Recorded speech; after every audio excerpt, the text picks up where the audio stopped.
Gawa tayo yema cake today. Ipakita ko sa inyo kung paano ko siya gagawin.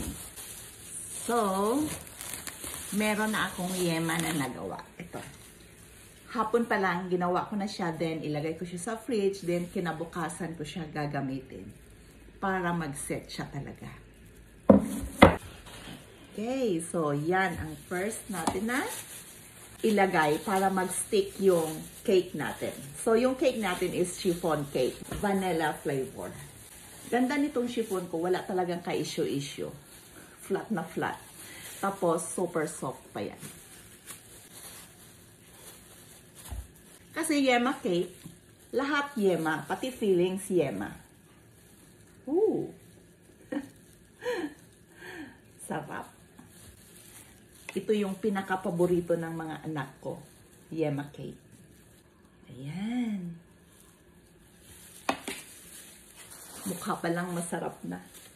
Kagabi ko na-prepare itong mga cakes na ito. Sabi ko, sa umaga ko na siya i-assemble. So, dito tayo. Or here. Napakadali nito gawin. Walang ka ano-ano. Kasi nga, i-cover mo lang talaga siya ng yema.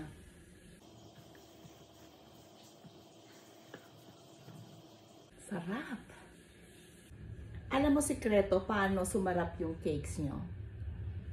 Yung yema cake nyo. Huwag nyo pipirin ang yema. Kasi yan lang talaga ang nagpapasarap dyan, yung yema. Yung ingredients ng yema, yung yema ko ha, 6 pieces na egg yolks, 1 can condensed milk, and 1 can evaporated milk. Then, 1 tablespoon vanilla, and 1 tablespoon cornstarch, and 2 tablespoon butter. Yung butter, sa huli mo na siya ilagay kung mag-thick na siya talaga before mo siya ipa-cold. So, ganyan lang. Tingnan mo, tapos na. Tapos i-shred natin ng cheese.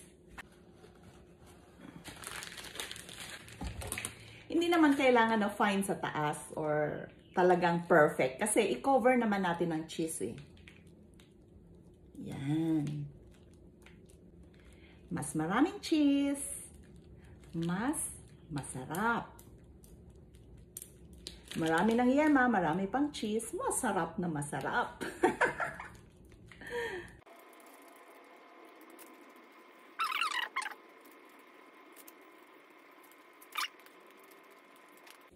Woo!